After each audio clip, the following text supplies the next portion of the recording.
guys. What's going on? 10:38 at night, Pacific Standard Time. And it is February 18th, 2021, Weaver, John City. Yeah, well, you can hear me. You can hear me breathing left and right. You can also see some things happening left and right. Move the screen a little bit.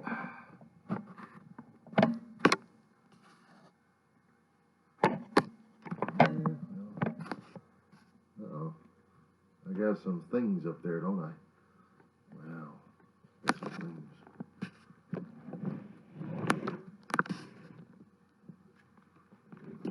Okay, what am I doing?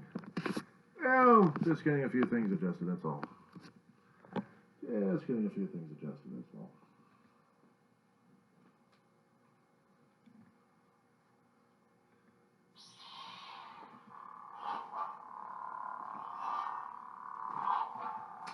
Don't mess with a Starfleet officer. I might have to slice off your head here. Reality check. I'm a junk collector. Yep, just saying we do this. Can't walk long distances without the damn thing. And this is basically for being an idiot. Gotta love these things. Good for immediate light usage at this point. I know, I hardly ever do these things like this. But I did anyway. There have been a lot of things happening these days that has been put into news cycles. Some are unbelievable, and others are totally insane. One of which, well, we all know about the COVID-19. We all know about the politics happening these days. And what drives me crazy is, let's get this thing turned down here. Well, winter out in Texas. And then there's a politician who decides to take advantage of the winter and what's been going on over there. He's getting his ass torn apart. Now, when a U.S. Senator is theoretically supposed to be representing a U.S. state that's undergoing a natural disaster, is it... I'm trying to figure out if there's a best way of asking a question regarding this, because I don't know if there is a way. Yeah, well, you can see the shadow of me anyway. I can take off the Starfleet cap here, so I think I'll do that.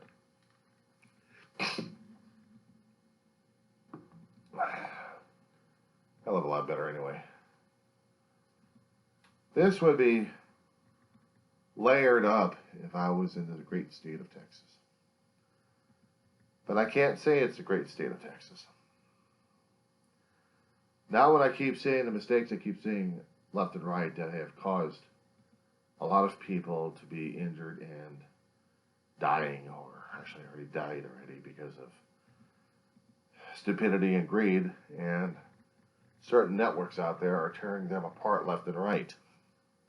While one particular network praises this particular senator for his charitable action towards his family, which is drawing the ire on a lot of networks and social media.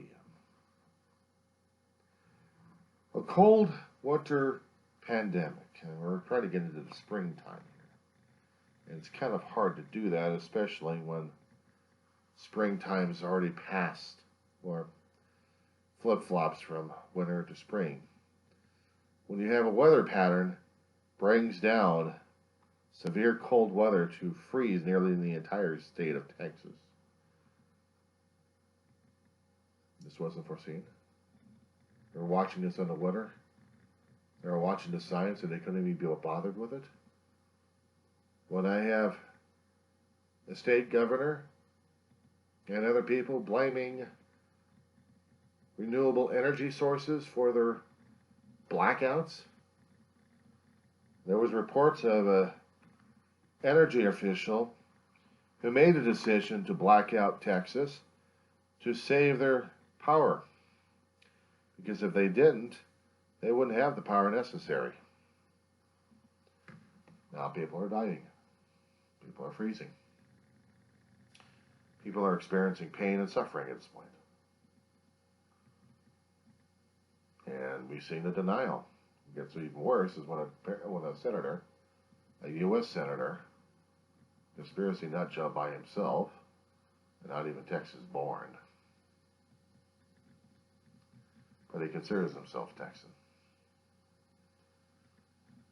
decides to take a little vacation in Cancun during a winter or winterized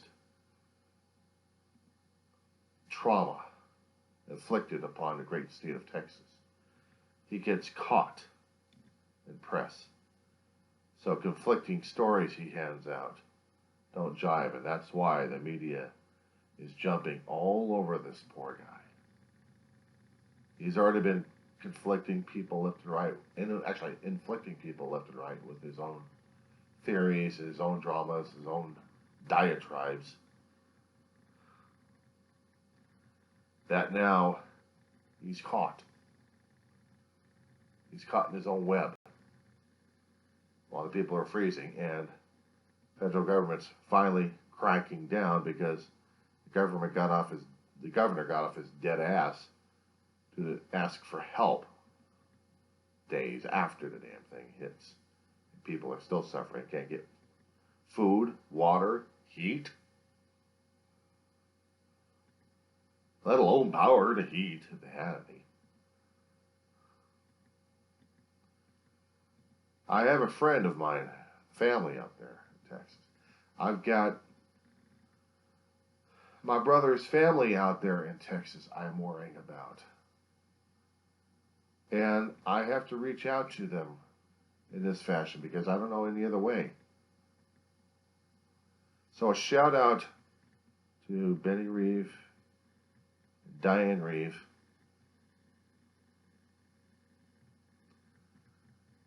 to their family out in Texas. Stay safe, stay warm if you can, be careful. A friend of mine is a nurse, works in a hospital. I don't know which one. I don't know which particular region, but he's a damn good, dedicated nurse. Might as well be a physician's assistant.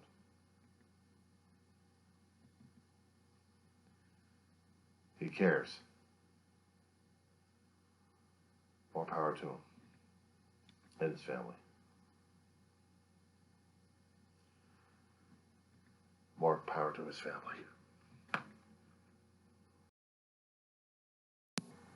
This is a shout out also to Patsy Jean out in Texas.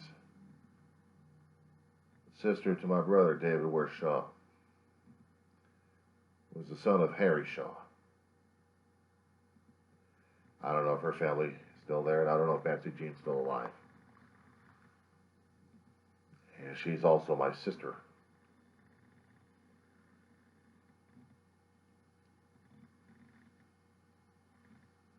Shout out to the Shaw family out there, and to all the relatives regarding them.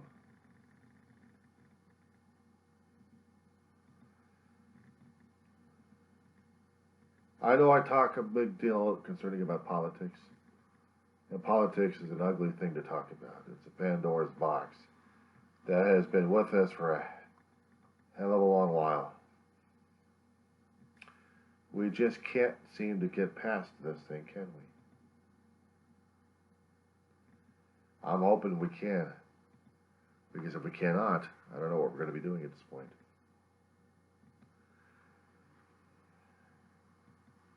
I had seen too many ugly things happen in the past few decades concerning about politics, what it's done to people, what it's done to family members and friends. It separated us, tore us apart, tore us asunder, and we can't stand each other We can't stand each other or their ideals. Because we're not us. It's us versus them. And it's hard to get past it because once you're so contaminated with it, there's no other proper way, no other proper words to express yourself on how you still want to care, but you're feeling the alienation, you're feeling the aggravation, you're feeling the aggression, the insanity of it all. And therefore, you've got to say, with a Bronx chair, we think you're full of it. A lot of my videos, I kept saying, I'm not an expert in anything. I've never been an expert in anything. I'm still trying to go for my damn AA degree, and I'm 55 years old, all right? So the opinions are on my own, and I'm not forming any groupies or anything else like that.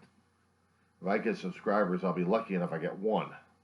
If I get any comments, it's usually something from some other gross person out there who thinks it doesn't, I have to see these gross-ass things out there, and I got to start blocking them left and right. But if I happen to get an actual discussion about something, I'll engage if I have to, even on a video like this if I have to. But I'll be lucky enough if I get those kind of people. And the rest of the time, it's just getting my thoughts and my feelings out there, because it's not to influence people. It's to get this stuff off of my chest, because I worry one nut job losing it. If anybody's been watching my series out there for a long while and hasn't gone insane yet, you're lucky. I've already been past the point of insanity, and I'm still trying to figure it out. What's reality? I don't know. Some people said I never was sane in the first place, and they're probably right. But I've been dealing with a hell of a lot of issues, medical and mental health, and I'm still struggling alone. I know, doctor visits, group visits, there should be online chats, there should be medications out there to quote-unquote fix you. I hate to say it, but I'm happily miserable in my own damn cesspool right now as it is. Because if I happen to say anything positive outside of the damn thing, it's going to scare the living crap out of me. It's someone else's version of what the green grass is supposed to be. I don't know what green grass is anymore. I live out here in the desert. If there's any green grass, it's not manicured. It's artificial turf. Out here it's scrub brush and weeds and everything else. I see a state going through winter with a lot of snow, a lot of ice. I'm amazed, I'm appalled, I'm freaked. I'm grateful I live in sunny California at this point over here. And the thing is, you think we have it easy here. I'm living next to two dynamos ready to go off, and I don't know when. And that scares the living crap out of me even worse. Winter ice, I'll wait for the ground to shake, and I don't know when the hell that's going to hit. People knew when the winter was going to hit them, how it was going to hit them. Not hard, but they knew. They know when a hurricane's coming up on their butt. At least I know out in the south and southeast, along the Gulf Coast. They can see the storms coming in, possible unstable air bringing tornadoes in the inland. They know, they can see the disaster.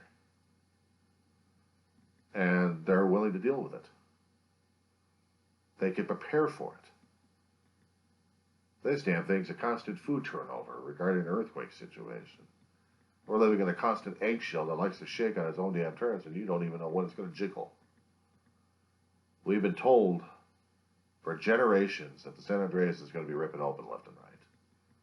And what happened? We already had a few major earthquakes in my lifetime within 50 years. It scared the living crap out of us and destroyed a hell of a lot of people's lives and took lives. Cost us billions trying to get infrastructures back up in operation again. I've got two fault lines I'm living right next to, and I don't know when the hell they're going to rip. And the thing of it is, I'm supposed to be prepared for whenever they're going to rip. I don't know the level of magnitude, momentum. I don't know where it's going to hit, if it's going to be deep, if it's going to be shallow. And I have been living in this constant fear a hell of a long time. Of course, when you're living on the planet, you're living in constant fear.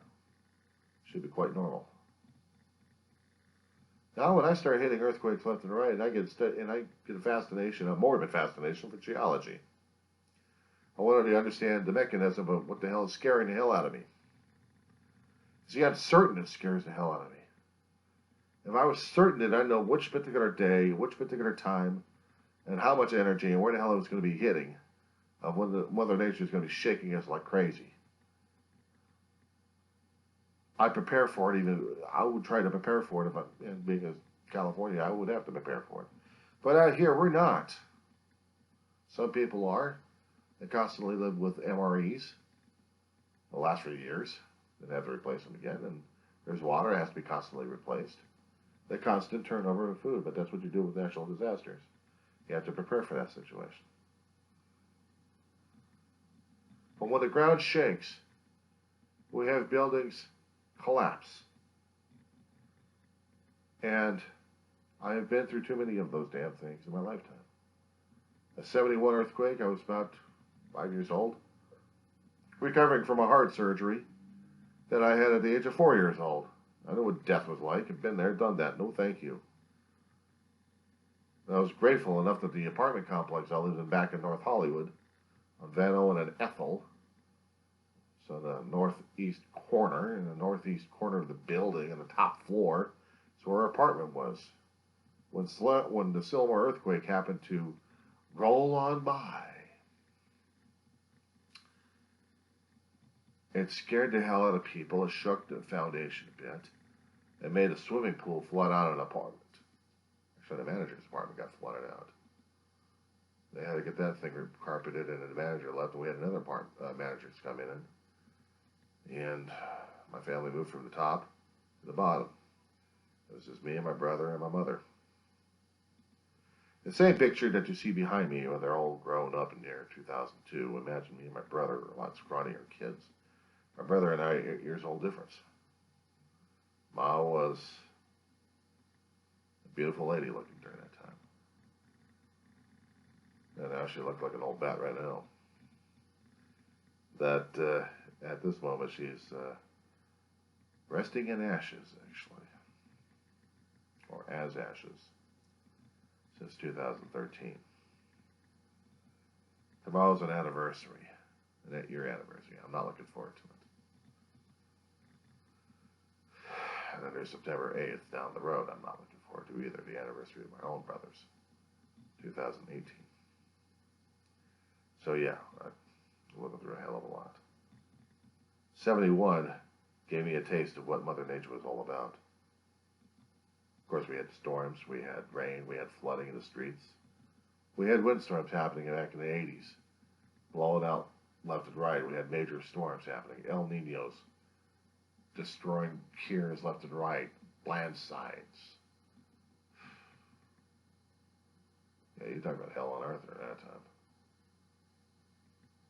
Hell, in the wintertime, man, we were getting flooded out, we were getting rained out, we were getting wind blown, we got trees knocked down all over the place. Yeah, we had damage like crazy all over the Southland on that one. We had millions of dollars during that time. We had the Landers, and we had the Whittier Narrows, decades down the road. So yeah, we had millions of dollars worth of damage in Whittier Narrows, and also in Landers. We felt the earthquakes for those. But the one that really scared the living crap out of me was the 94 in Northridge, what they called it Northridge, because that was more of the attention where the shaking was. Try living about 3 or 4 blocks away from ground zero just when it started ripping apart. 4:30 in the morning, January 17th, 1994. Martin Luther King birthday. 2 weeks into a job, and what do we get? I get an alarm clock.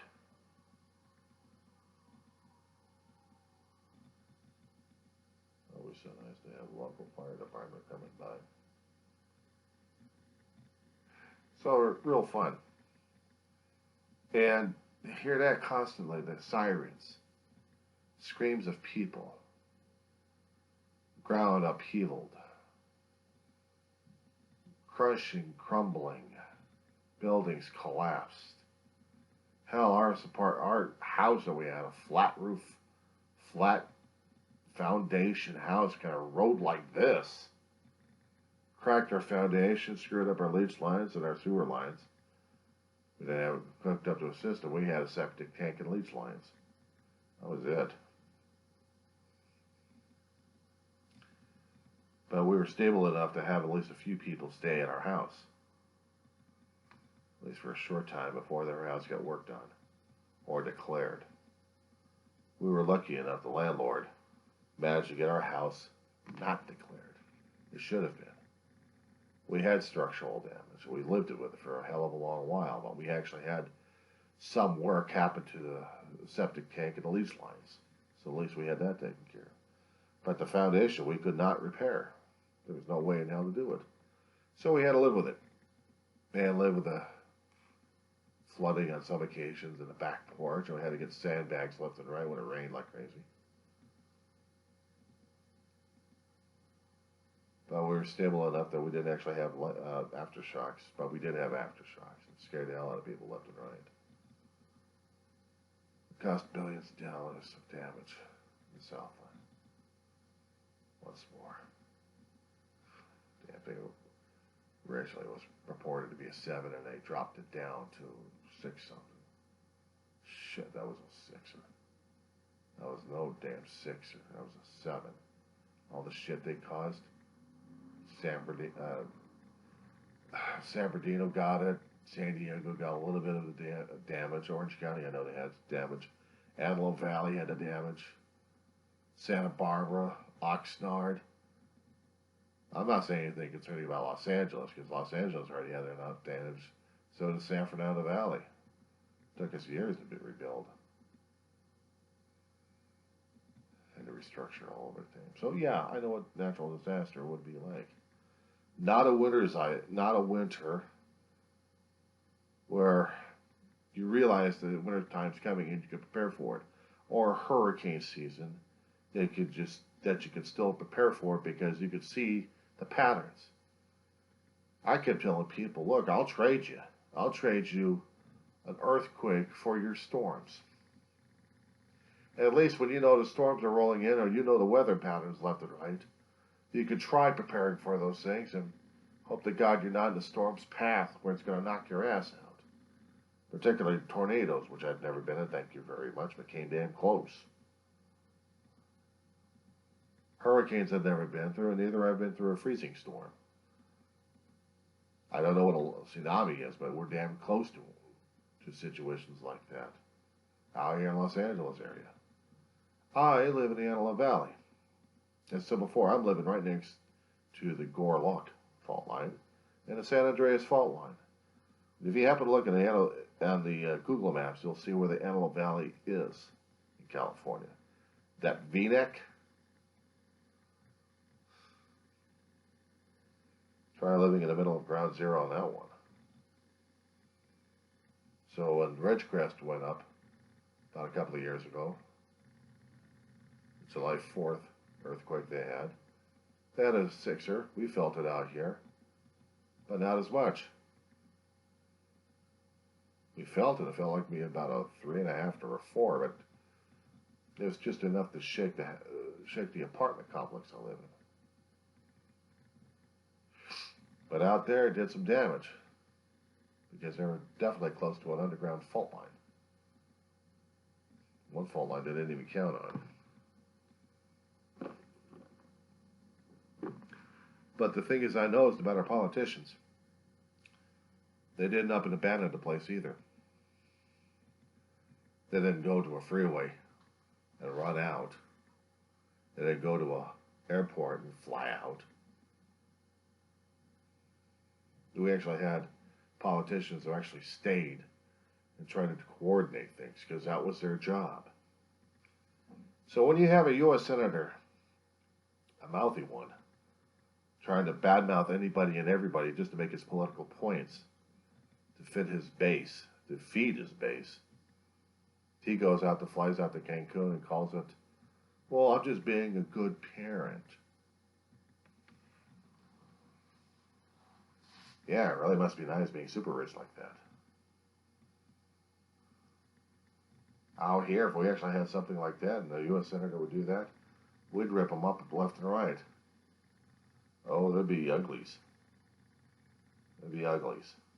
Ugly said, and I can't think of anything else worse than that, because if I do, this video ain't going out. And I did say before that one particular U.S. Senator who represents the great state of Texas was born in Canada. He calls himself a Texan. Shit. My brother, if he was still alive, oh man, he hated Ted Cruz like crazy. Representing Texas and you're this stupid? Oh my God, my brother was bagging on his ass left and right. My brother would. My brother was Dallas born. Somewhere around here I still have his birth certificate. I also have his death certificate.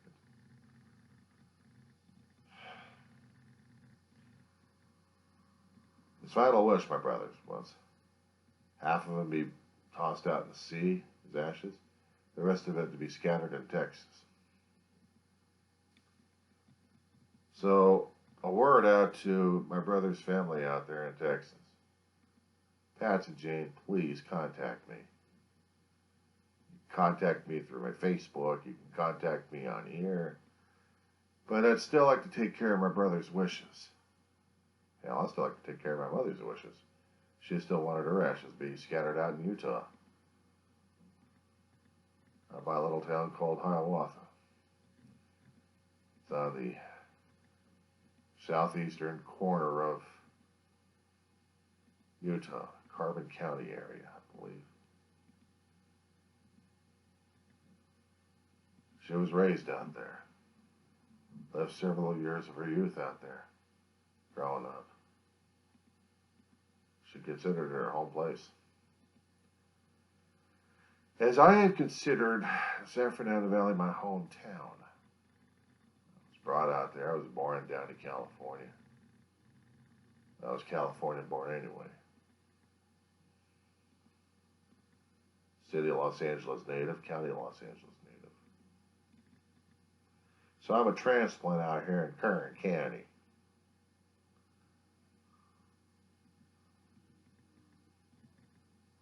But I'm LA through and through. Long diatribe to talk about, especially when I was watching on the news today. But I had to get these thoughts down. They piss off a hell of a lot of people. Maybe, maybe not. Maybe they'll bypass me and consider me as a freak. Or maybe someone that doesn't know his ass about hot rock. It's not normal. I am just voicing my own damn opinion at this point over here. But I haven't heard or read anybody else's opinions these days. Haven't seen any videos, haven't seen any posts. Even when I put this stuff on Facebook over here, I don't get any reactions. I guess people are brain dead these days. Because they've actually had some intelligence. Either they avoid me like the plague and say, we're crucifying you, we're going to quarantine you, we're going to put you in a straitjacket in a padded room. I'll probably say, don't forget my chlorothene. Yeah. I'm not going to go there. Anyway. Weaver, John Saver in Roseman, California, signing off for tonight at this point over here. There may be yet another video coming out. I don't know, maybe soon, maybe not. Who knows? Maybe I'll probably stop jumping on Senator Ted Cruz in his mouth and his rotten way of handling the great state of Texas at this point over here. Or maybe I'll do another earthquake thing concerning about what's happening.